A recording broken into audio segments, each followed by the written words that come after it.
SHE sold my father's machines while he was still alive. SHE didn't know I'm a certified quality inspector. I spent 30 years reading serial numbers and calibration logs for a living. My father is still alive, still breathing, still sitting in his own kitchen most mornings, and his second wife had already priced 3 of his machines at $6,200 and arranged to have them hauled off his property. 4 days. That's what I had to stop $257,000 of my father's life's work from leaving in the back of a stranger's flatbed while he was still around to watch it go. My father, Gene, built Kowalski Precision Machine out of a rented bay behind a tire shop in 1979. One Bridgeport mill and a line of credit he never told my mother the full size of until years later. The building itself is nothing special to look at from the road, a low steel-sided structure with a gravel lot and a sign Gene repainted himself every few years rather than pay someone else to do it, but inside it holds 40-some years of a specific kind of order. Tool cribs labeled in Gene's own handwriting from decades ago, a bulletin board still pinned with safety certificates going back to administrations nobody working there now was even alive to vote for, the particular smell of cutting oil and hot metal that gets into a person's clothes so deep it never fully washes out. I can walk that floor blindfolded. I could as a teenager, and 30 years later that hasn't changed, even as almost everything else about who's allowed to make decisions on that floor has. I grew up on that shop floor the way some kids grow up on a farm. I was sweeping metal shavings before I was tall enough to reach the bench, and I ran my first part on a manual lathe at 14, with Gene's hand on my shoulder the whole time, correcting my feed rate before I'd even finished making the mistake. He taught the way men of his generation taught, which is to say he mostly didn't, not in words. He'd stand behind me at the machine and grunt when something was wrong and grunt differently when it was right, and somehow by 17, I could hear the difference between those two grunts better than most instructions anyone ever gave me directly. By 20, I was running second shift on my own. By 30, I had my quality certification and a reputation in 3 states for catching tolerance drift other inspectors missed, and every bit of that traced back to a man who never once told me he was proud of me and never once needed to, because I could feel it in the way he'd hand me the hardest job on the floor without asking if I could handle it.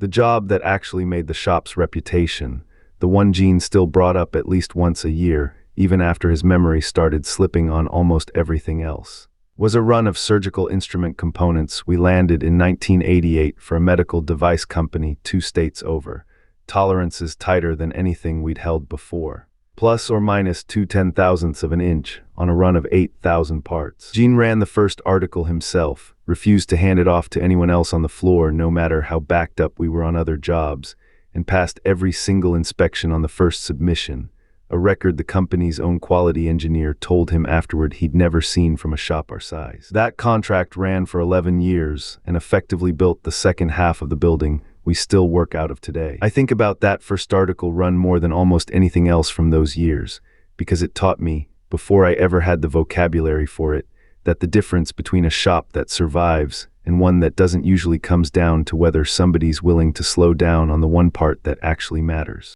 There was a night, I must have been 22, when we lost a subcontract bid by 4 cents a part to a shop 2 counties over, and Gene sat in the office until nearly midnight running the numbers again and again, trying to find 4 cents somewhere in the process that wouldn't cost us quality. He found it eventually in a fixture redesign that shaved 11 seconds off cycle time, and he never once raised his voice through any of it, just kept working the problem the way he worked every problem quietly, with a pencil and a legal pad, until it gave. There was another job, years later, a defense subcontract that would have doubled our revenue almost overnight, that Gene turned down flat once he found out the end customer wanted him to certify tolerances he wasn't fully confident the shop could hold on every single part, not just the ones that would get inspected. I'd rather stay small and honest than get big and get somebody killed, he told me, the only time in my life I ever heard him say a sentence that sounded rehearsed, though I don't think it actually was. That sentence ran through my head more than once, decades later, standing in a courtroom trying to get somebody else to be honest about a number written on a piece of paper. I retired from full-time floor work 2 years ago, 60-hour weeks finally catching up with a back that had earned the right to complain, but retired never meant gone. I still drove out 3-4 mornings a week, officially to consult on quality certifications the shop needed to keep its aerospace subcontracts. unofficially because Jean's memory had started slipping in ways nobody in the family wanted to say out loud yet, and somebody needed to be there who'd notice. The slipping started small, the way it always does. He'd tell Lou, our floor supervisor of 22 years, to run a job Lou had already finished the week before. He'd walk into the office looking for a customer file that had been closed out in 2019. He forgot my son's name once at a barbecue, called him by my own name from decades back, and covered it so smoothly that if I hadn't been standing right there, I might have believed it was just a slip of the tongue, rather than what it actually was. The morning that really landed for me was quieter than any of that. I found him standing at the CNC lathe he'd bought new in 1994, staring at the control panel like it belonged to a machine he'd never seen in his life, his hand hovering over a cycle start button he used to hit without thinking 100 times a shift. He wasn't panicked, he wasn't even bothered exactly. He just stood there a beat too long, and when he noticed me watching, he said something about needing new glasses, and I let him have that explanation because I didn't have anything better to offer him yet. Watching a man who taught you everything forget the thing he taught you isn't grief exactly. It's closer to standing in a doorway that used to open and finding it's a wall now, and nobody told you when the change happened. My mother, Dorothy, died 6 years ago fast, a heart attack in her sleep that gave nobody time to prepare for anything. One Tuesday she was alive, complaining about the price of coffee, and by Wednesday morning she wasn't, and Jean spent the better part of a year afterward moving through that house like a man who'd misplaced something he couldn't name. He didn't handle being alone well. He remarried a year and a half after that, a woman named Sherry he'd met at a grief support meeting at the VFW hall, both of them still raw in ways that probably felt like recognition at the time. I told myself I was glad he had someone, and mostly I was, because a man doesn't do well rattling around a quiet house at 78, and because it genuinely wasn't my place to second-guess a grown man's choices about his own life. Sherry moved into the house within 3 months of the wedding. She was pleasant enough in those early years, brought casseroles to the shop's Christmas party, remembered Lou's wife's name, the kind of small social competence that reads as warmth until you've watched it operate for 6 years and started noticing the pattern underneath it. Within a year, she'd started coming by the shop on Friday afternoons to pick Jean up for lunch, which seemed thoughtful until I noticed she always arrived a little before quitting time and always found a reason to walk through the office first, past the filing cabinets, past the safe where we kept the equipment titles, running a finger along the drawer labels like she was memorizing a floor plan. I didn't have siblings pulling in a different direction the way some families do. It was just me and Jean running that shop for 30 years, no brother to split the watching with, no sister to compare notes with about whether what we were seeing was real. Now it was just me watching him slip, while a woman I'd known for 6 years quietly became the only person with legal authority over what happened to any of it. Nobody sat me down and decided that out loud. It just happened the way these things happen, one form at a time, until the form that mattered most already had a signature on it that wasn't mine. There was an earlier moment, months before any of the machines came into it, that I let go at the time and have thought about more than once since. I found out almost by accident that Sherry had taken Jean to a different insurance agent to change the beneficiary designation on a small life insurance policy he'd carried since the 70s. A policy that had always named me, shifting it instead to name her outright rather than splitting it the way his will otherwise treated things evenly. I asked Jean about it directly, and he told me cheerfully that it made sense for a wife to be taken care of first, which was true enough on its face that I didn't push further. It was a $14,000 policy, not nothing, but not the kind of number that seemed worth a fight over a decision Jean still seemed, at the time, entirely capable of making on his own. I let it go. I've wondered since whether letting it go was itself a kind of signal, a data point Sherry could read as clearly as I could read a tolerance chart. That I'd rather keep the peace than draw a line, right up until the number got big enough that peace stopped being the more important thing. Showing up for someone for 30 years doesn't put your name on anything. It just puts you in the room when somebody else finally decides whose name matters.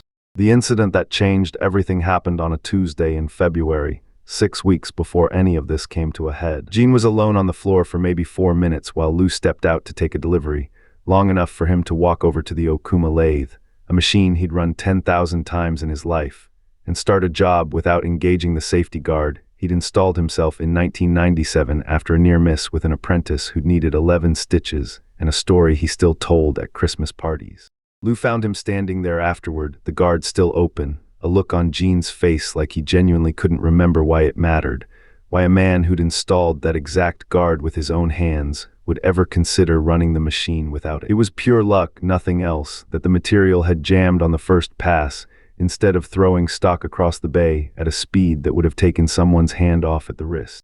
I got the call from Lou at 9 that morning and drove out doing 60 in a 35, the kind of drive where you don't remember most of the turns afterward. Gene was fine physically, sitting in the break room with coffee he hadn't touched, and when I asked him what happened he told me, calm as anything, that the guard must have come loose on its own, that it had never done that before in 20-some years, that I shouldn't make a big deal out of nothing.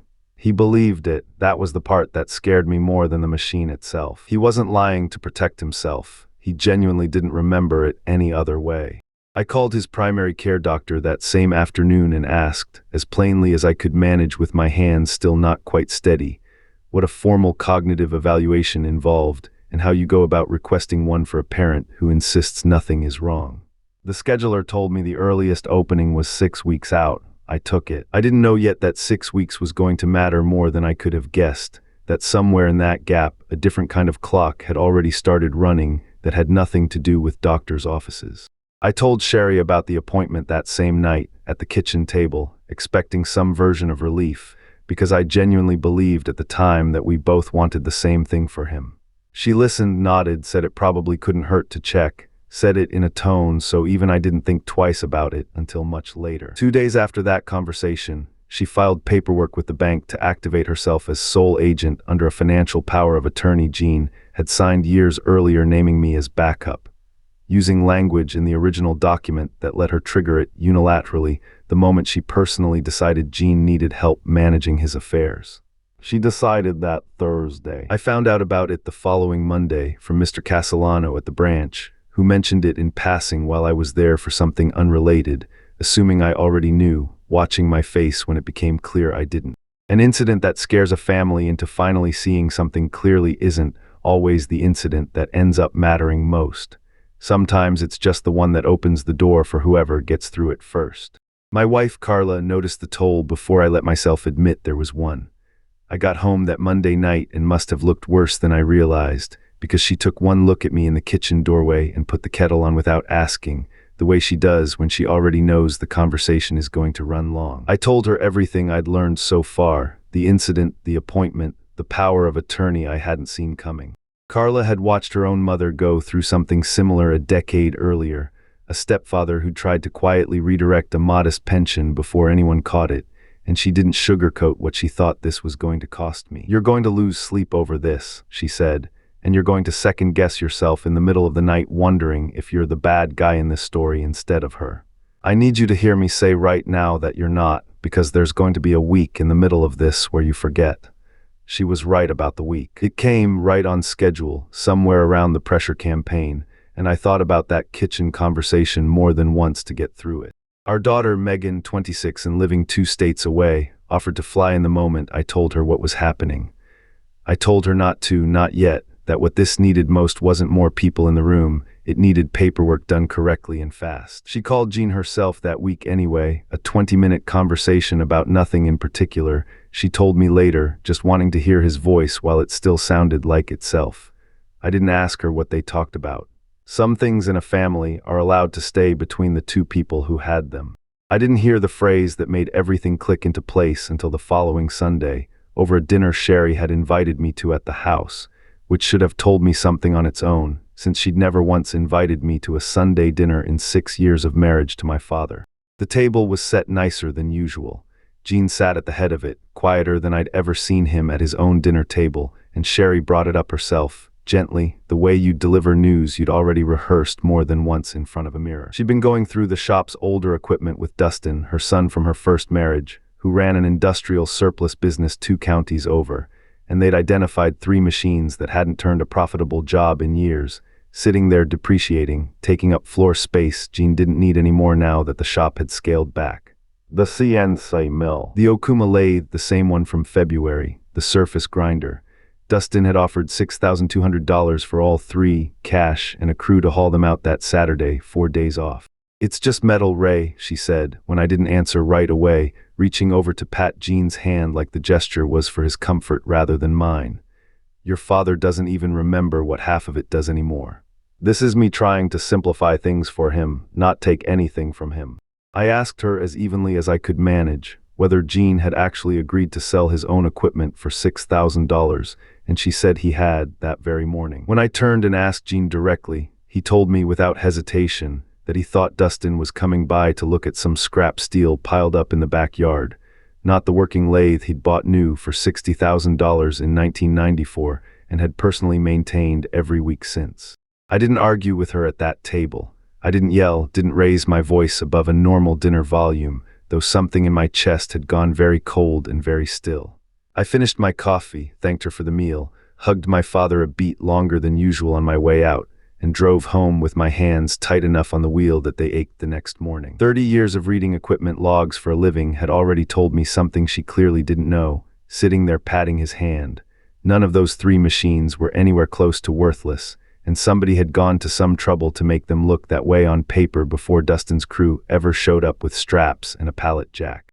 A phrase a person rehearses before they say it out loud usually isn't the truth.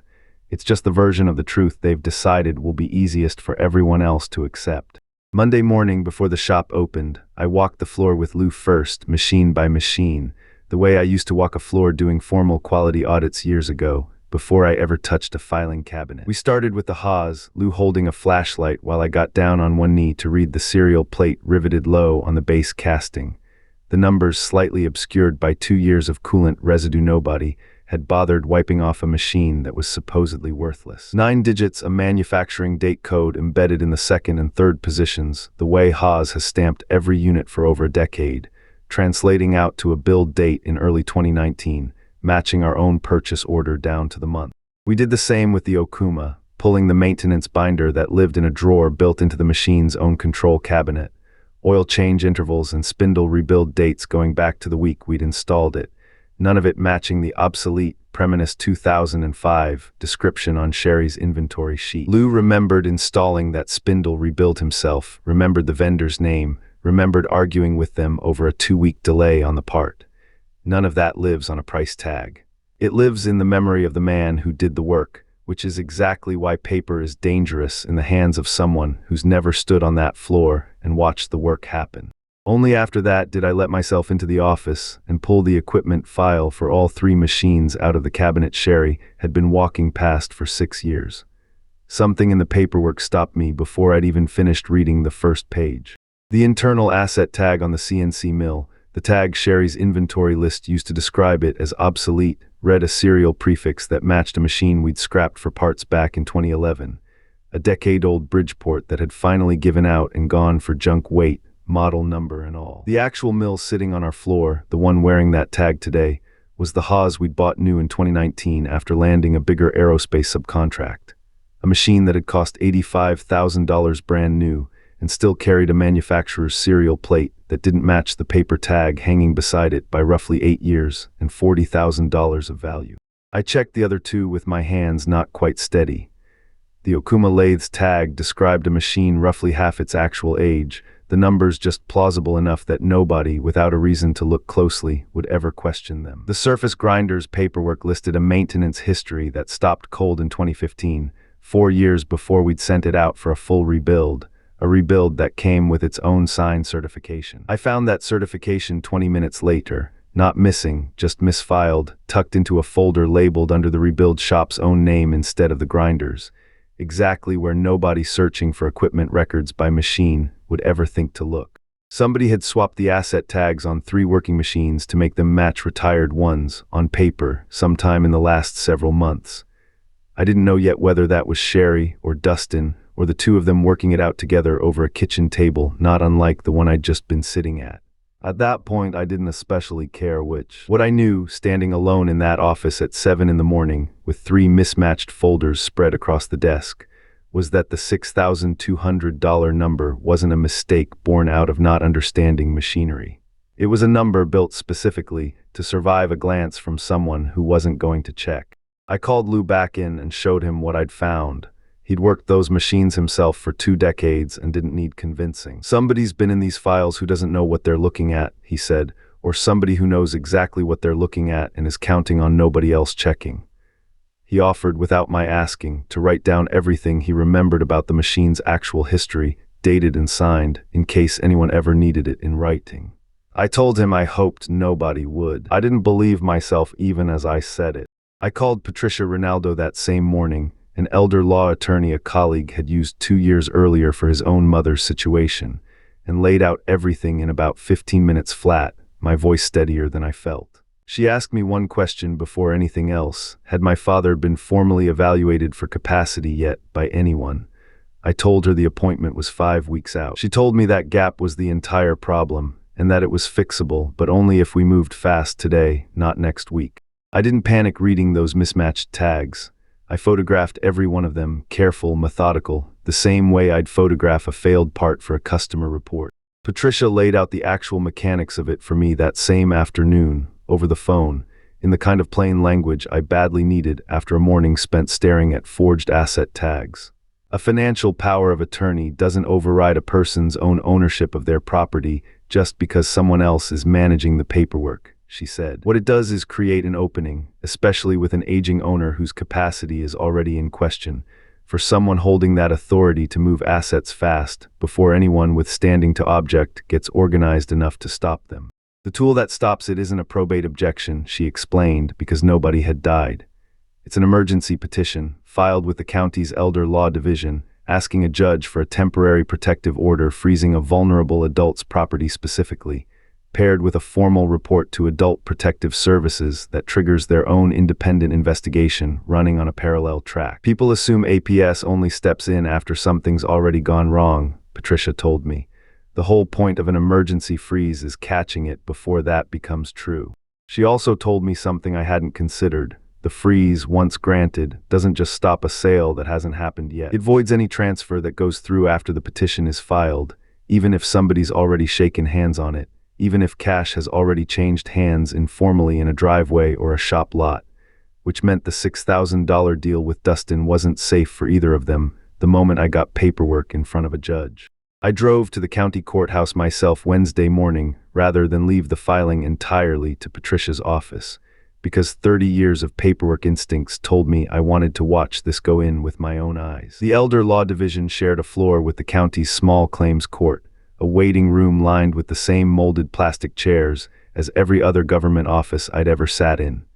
And a clerk named Marguerite Sosa took my intake with the brisk efficiency of someone who'd walked 100 other families through exactly this same fear. Most people who come through that door are already too late, she told me, stamping a receipt copy and sliding it back across the counter. You're not. That's rarer than you'd think. She walked me through the difference between an emergency order and a fully noticed hearing, and told me plainly that the strength of my case wasn't the emotion in it, it was the photographs and the bank timeline sitting in the folder in front of her. I thanked her on my way out. She told me not to thank her yet, to come back and thank her after Thursday's ruling came through, which struck me at the time as either superstition or experience, and turned out, I think, to be both. I asked Patricia the same question I'd been sitting with since Sunday night. Was 4 days enough time to actually get this filed and heard before Dustin's crew showed up Saturday morning? It's tight, she said. It's not impossible. The court doesn't care how much notice you had. It only cares whether you used the option while you still had it. Deb Whitlock at Adult Protective Services took my report Tuesday morning over the phone, unhurried, asking careful questions in an order that told me she'd done this exact intake 100 times before. Questions about timeline, about access, about whether Jean had ever, at any point while lucid, expressed a wish for those specific machines to be sold. We move faster than people expect once there's documentation like what you've described, she told me. What we can't do is move on a feeling. We move on exactly what you just gave me. Deb visited the house herself on Wednesday, a welfare check she described to me afterward only in the broad strokes her position allowed.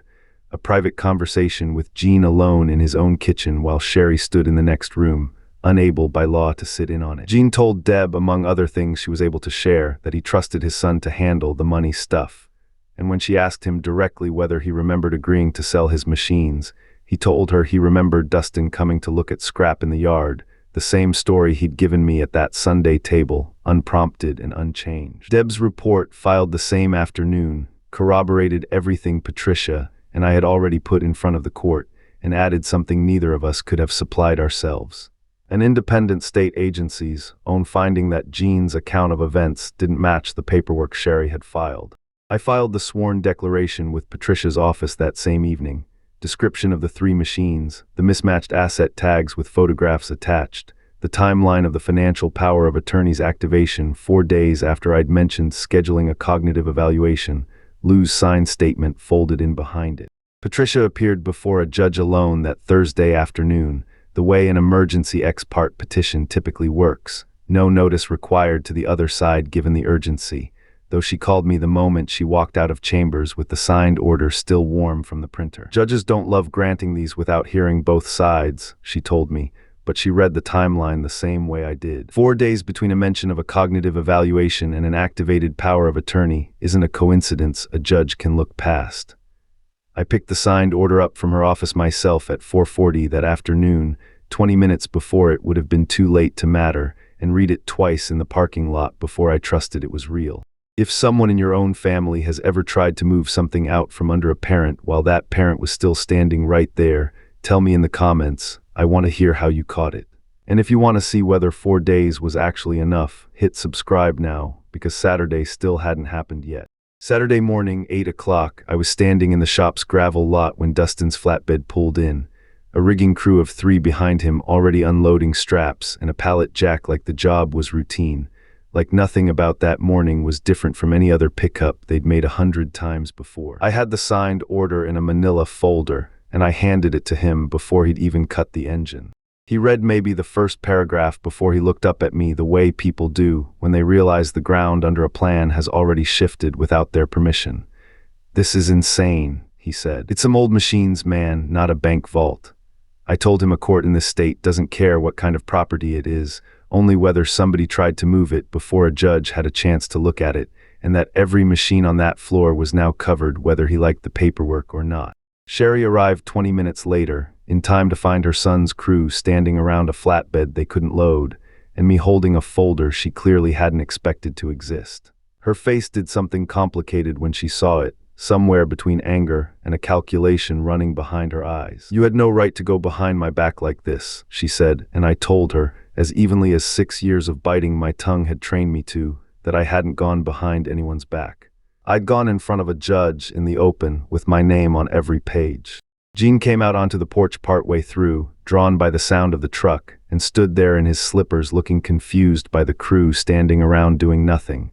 By the tension in the gravel lot he could clearly feel even if he couldn't name its source.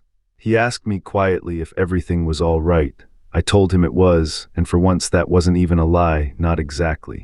I didn't raise my voice at either Sherry or Dustin.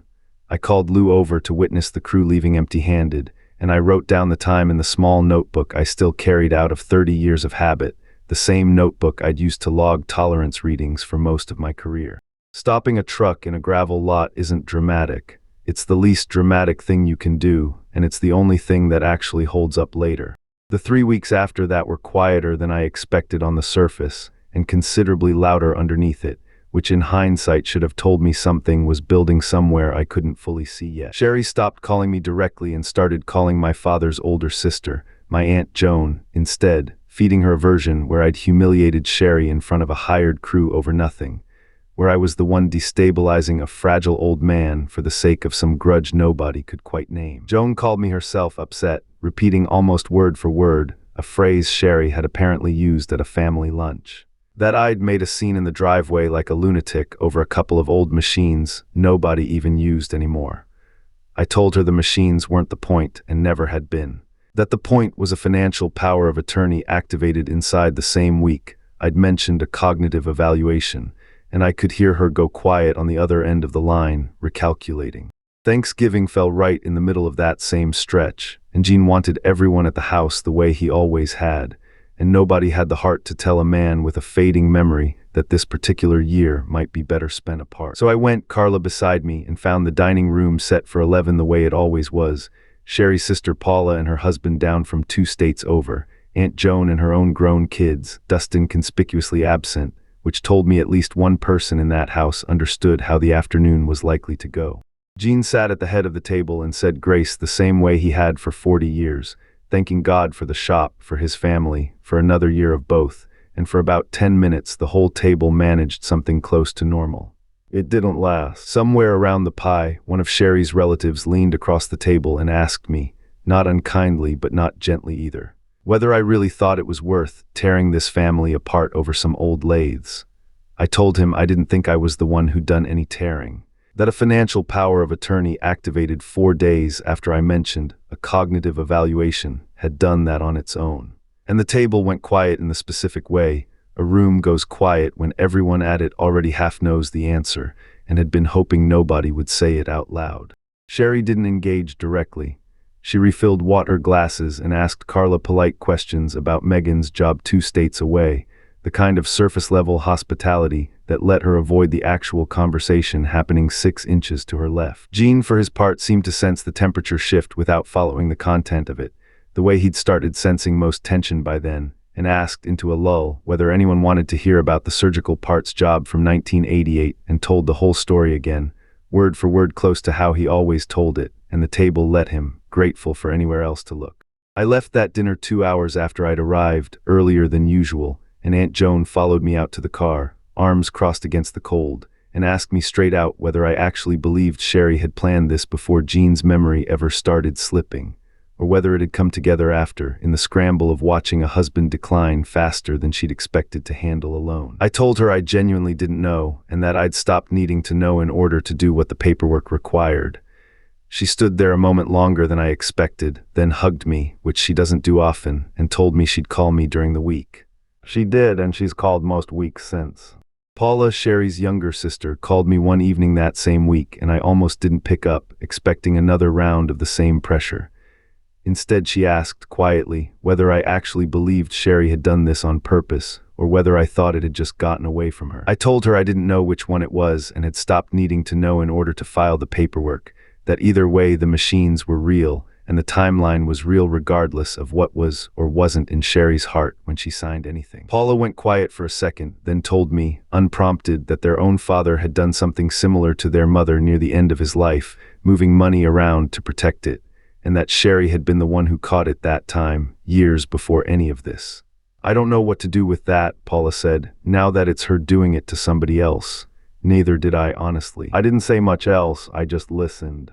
About 10 days into that same stretch, Lou called me at home on a Sunday to tell me he'd caught Dustin's foreman walking the floor alone during a delivery drop-off for an unrelated customer, photographing tool inventory in a crib nobody had listed on any sheet at all yet. Nothing left the building that day, and nothing was technically covered under the existing order since it hadn't been named specifically. But Patricia amended the petition within 48 hours to broaden the protective language to cover all business personal property rather than the 3 machines by name, closing a gap none of us had thought to close the first time around. This is exactly why these orders get written broad once a pattern shows itself, she told me. The first version protects what you already know about, the second version protects what you don't. In the middle of that same period, Mr. Castellano called me directly, a courtesy I don't think he was strictly required to extend, to let me know Sherry had submitted paperwork attempting to remove me as a secondary contact on the shop's business accounts entirely, a status I'd held since Gene first opened those accounts in the 80s, one that let me step in if anything ever happened to him without needing a court order for routine matters. The bank's own compliance department had flagged the request automatically once they saw an active elder protection case attached to the account, and held it pending review rather than processing it outright, which is the only reason I found out about it before it went through instead of after. I called Patricia the same afternoon, and she added the attempted removal to the same court filing as a second documented instance of Sherry trying to consolidate control while the capacity question was still unresolved. I didn't lose my temper on that call with Castellano either, though it took more out of me than the flatbed in the gravel lot had. Losing the truck would have cost me machinery. Losing my standing on those accounts would have cost me any ability to act at all the next time something like this happened, and there was no guarantee, with Gene's condition only moving in one direction, that there wouldn't be a next time. Dustin tried one more approach about 2 weeks before the hearing, calling Carla directly at an hour he knew I'd still be at the shop.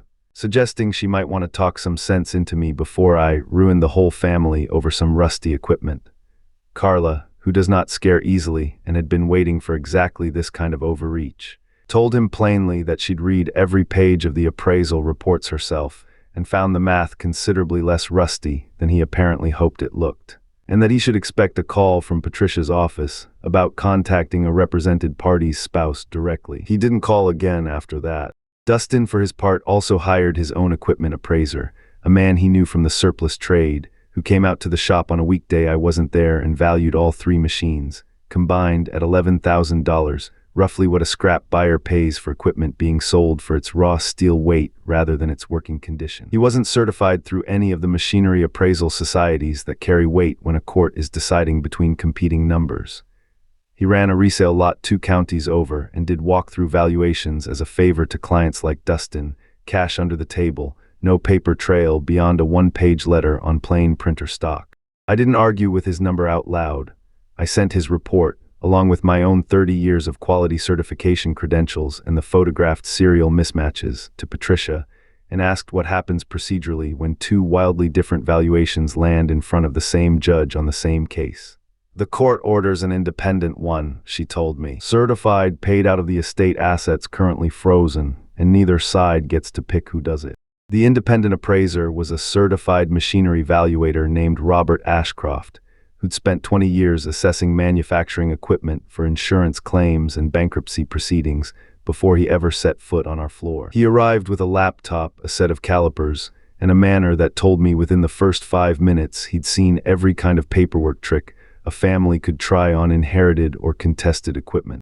He worked without much conversation for most of that day, methodical in a way that reminded me of Gene at his own best, stopping every so often to photograph a data plate or note a serial number in a tablet he carried clipped to his belt. Around noon, he asked Lou, unprompted, to run the Okuma through its full motion cycle so he could listen to the spindle himself rather than trust a maintenance log alone, and stood there with his eyes half closed for a full 30 seconds, the way a mechanic listens to an engine, before nodding and writing something down. "Sounds like a machine somebody's been taking care of," he said, which is usually the whole tell right there, before you even get to the paperwork. He spent the rest of the day cross-referencing manufacturer serial plates against the actual Haas and Okuma service records that existed independently of anything Sherry or Dustin could have touched, since both manufacturers keep their own registration on file the moment a machine ships from the factory. He photographed the riveted serial plate on the Haas mill next to the mismatched paper tag, side by side, the discrepancy plain enough that a judge wouldn't need an engineering degree to understand it. He found the misfiled rebuild certification for the grinder within an hour of asking where our records were kept, faster than I had, moving through the filing system with the specific patience of a man who'd spent 2 decades looking exactly for what someone else was trying to hide. The rebuild certification for the Okuma, once Ashcroft got hold of it, turned out to include something even I hadn't clocked on my own first read. A factory-spec spindle bearing replacement that came with its own 5-year manufacturer warranty, a warranty that, cross-referenced against the manufacturer's own registration database, still had 14 months of coverage remaining at the time Sherry's inventory sheet described the machine as an aging write-off. A machine still under active factory warranty is, by definition, not obsolete, and Ashcroft made a point of putting that specific fact in bold in his written report, the kind of detail that reads small until a judge is the one deciding whether to believe a $6,000 number or a $200,000 one. "Somebody worked hard to make good equipment look bad on paper," he told me before he left, packing his calipers back into their case, and forgot the manufacturer keeps their own copy of the truth. His final numbers, delivered in a report thick enough to need a binder clip. The Haas mill at $61,400, the Okuma lathe at $138,900, the surface grinder at $37,300, $237,600 combined, against a $6,200 handshake deal that had never had a chance of surviving daylight. The delivery truck went to a separate commercial vehicle appraiser the same week, $19,400, low mileage for a shop truck its age, service records intact going back to the dealership that sold it new. Dustin had offered $2,500 cash same day as the machines. A number from someone who profits off the sale isn't an appraisal, it's a discount dressed up in a clipboard. Dr. Priya Anand conducted Jean's formal capacity evaluation 11 days after the frozen order went into effect, a full battery over 2 sessions, memory, executive function, financial reasoning, the kind of assessment that doesn't rush no matter how badly everyone waiting on the outcome wants it to. I sat in the waiting room during both sessions, the same kind of vinyl chairs bolted to the floor I'd sat in during every doctor's appointment of my own life, and tried not to imagine what was happening behind that door. What struck me most, sitting in that waiting room, was how ordinary capacity actually looks from the outside until someone measures it properly. Jean could still tell you what year it was, still recognize every face at that dinner table, still run a conversation about baseball or weather without a single hitch. It was only in the specific, narrow lane of complex financial reasoning, the exact lane a $6,000 equipment sale lives in, that the tests found him consistently unable to track more than 1 or 2 variables at once. A person doesn't need to lose everything to lose the one thing that matters most to whoever's standing closest with a pen. She found what I'd already suspected without the clinical vocabulary to say it precisely. Moderate vascular dementia, significant impairment in complex financial decision-making, likely present in some degree for at least the 18 months preceding the sale of his own machines for $6,000, though sharpest and most obvious in exactly the window when Sherry's power of attorney had been activated. She also flagged something nobody had specifically asked her to look for. Jean's medical records showed a documented episode of acute confusion the same week the financial power of attorney was signed and activated, a bad reaction to a new blood pressure medication that had since been discontinued by his own doctor once the side effect was identified. Information Sherry would have had direct access to as his wife and the person managing his prescription pickups. I can't say with certainty what anyone knew at the time, Dr. Anand told the court later, choosing her words with obvious care, only that the medical record shows exactly when his capacity was weakest, and that the paperwork was signed inside that same window. The hearing itself was in a courtroom that smelled like every county building I'd ever sat in waiting for permits, fluorescent light and old carpet, a docket taped to the door listing 4 other guardianship cases above ours, none of which anyone in the hallway seemed to recognize or care about. Judge Talbot had read the full file before we walked in. The frozen order, Ashcroft's appraisal against Dustin's, the mismatched asset tags with photographs, and Dr. Anand's evaluation cross-referenced against the medication record. Patricia called Lou first, who testified plainly about the February incident with the safety guard, about the mismatched tags he'd helped me photograph, about 22 years of watching Jean run that floor and knowing exactly what those machines were actually worth to someone who understood them. His voice didn't waver once. Aunt Joan testified next, reluctantly, called by Patricia specifically because Sherry's own camp had listed her as a character witness, and Joan ended up describing, almost against her own intention, the version of events Sherry had fed her at that family lunch, which under a few careful questions from Patricia, collapsed into exactly the timeline the court already had documented from the bank. I testified last, walking the court through the asset tags myself, holding up the same photographs Ashcroft had already entered into evidence, explaining in plain terms what a manufacturer's serial plate is and why it can't be faked the way a paper tag can. Sherry's attorney tried on cross-examination to suggest my 30 years in quality inspection made me biased toward finding fraud where none existed, that a man trained to hunt for defects would naturally see one in his own family. I told him that a defect doesn't stop being real just because the person who found it happens to be good at finding defects, and Judge Talbot, without comment, wrote something down. She asked Sherry directly why she'd activated the financial power of attorney the same week I'd mentioned scheduling a cognitive evaluation, rather than waiting for the results of that evaluation. Sherry said she'd been trying to help Jean before things got worse, that she'd acted out of love, not calculation. The judge asked whether Jean had ever put anything in writing at any point in their marriage, suggesting he wanted 3 working machines sold for a fraction of their value the moment his memory started slipping. It didn't exist, and Sherry's own attorney didn't pretend otherwise. She asked about the asset tags, and Ashcroft's finding that the mismatches traced to changes made in the shop's records within the same 3-month window Sherry had gained financial authority. Neither Sherry nor Dustin had an answer that survived more than a sentence or two. Before trailing off into silence, the court reporter dutifully typed as a pause. Jean didn't testify, Patricia had argued, and the judge had agreed that subjecting him to cross-examination given his condition would serve no one, and instead Dr. Annen's full evaluation went into the record in his place, his own words from those 2 sessions quoted directly where relevant, a man describing a lathe he'd run for 30 years as something he used to know pretty well, I think. A sentence that did more in that courtroom than any argument either attorney made all afternoon. In explaining her choice to grant a limited guardianship rather than a full one, Judge Talbot noted for the record that Jean retained clear capacity for personal and medical decisions. That stripping him of every legal right over his own life would be a far heavier remedy than the situation required, and that the narrower order, financial oversight only, addressed the actual harm without treating a man who still knew his own son's face as though he'd disappeared entirely. It was, Patricia told me afterward, exactly the kind of careful, proportionate ruling she'd hoped for and rarely gets. The ruling took about 20 minutes to read into the record.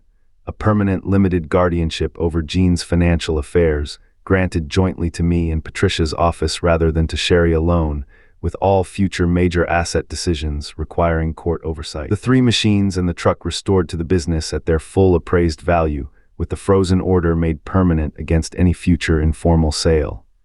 Sherry and Dustin were ordered to cover the cost of both independent appraisals and the capacity evaluation. Given the documented pattern of activity inside a window, she couldn't plausibly claim she hadn't understood. A ruling doesn't undo a marriage or fix what's left of one. It just makes sure the math finally gets read out loud by someone who wasn't trying to lose.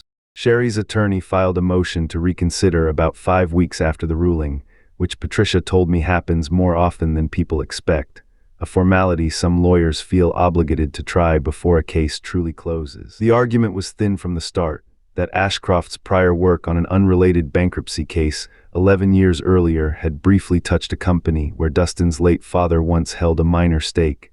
An overlap so distant Patricia had to draw a diagram to explain it to me over the phone. The judge denied it in writing within 10 days, a single paragraph noting that a machinery appraiser with 2 decades in a small regional field will always produce coincidental overlaps that mean nothing on their own, and that this was the second meritless post-judgment motion her courtroom had seen that quarter built on exactly this kind of reach. Filing it cost Sherry and Dustin another $2,600 in legal fees, on top of everything the original ruling had already ordered them to pay.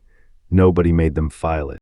It's been 5 months now since that hearing, and I want to be straight about how this actually settled, because it isn't the kind of ending where everyone shakes hands in a gravel lot and Sunday dinners go back to normal. Sherry still lives in the house with Jean. That part didn't change, and honestly I never wanted it to. Whatever she did with the machines, my father still knows her face on the mornings when he doesn't remember much else, and taking that away from him wasn't ever the point of any of this. What changed is that she can't move so much as a drill press off that property anymore without 3 signatures and a judge's sign-off, and she knows it, and most days now that's enough distance for both of us to be civil across a kitchen table we still occasionally share. I learned something about Sherry months later, secondhand, from a woman we both knew through the VFW support group where she and Jean first met. Her first husband, Dustin's father, had run through most of her own mother's retirement savings in the years before their divorce, moving money around in ways Sherry hadn't caught until most of it was already gone. She'd apparently told this woman once, long before any of this, that she'd sworn she'd never be caught flat-footed by money again, that she'd move first the next time instead of finding out too late. I don't say that to excuse what she did to my father.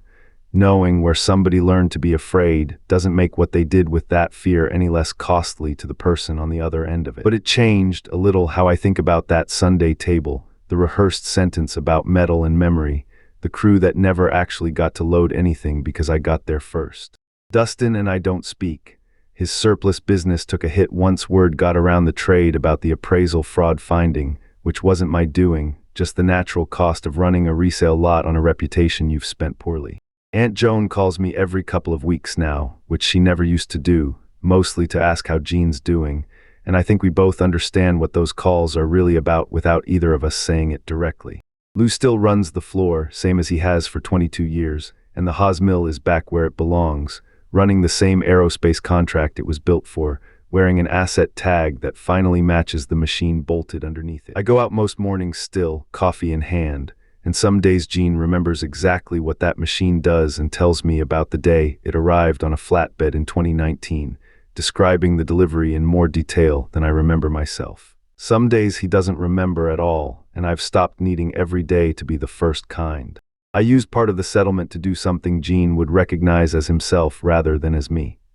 I set up a scholarship at the trade school where he took his first machining classes in 1971, back before precision manufacturing was something anyone's parents pushed their kids toward, for students studying exactly what he taught me on that shop floor with his hand on my shoulder. It isn't large. It's just there, quietly doing what his money would have wanted to do, the same way he always ran that shop, without anyone needing to make a fuss over it in a kitchen.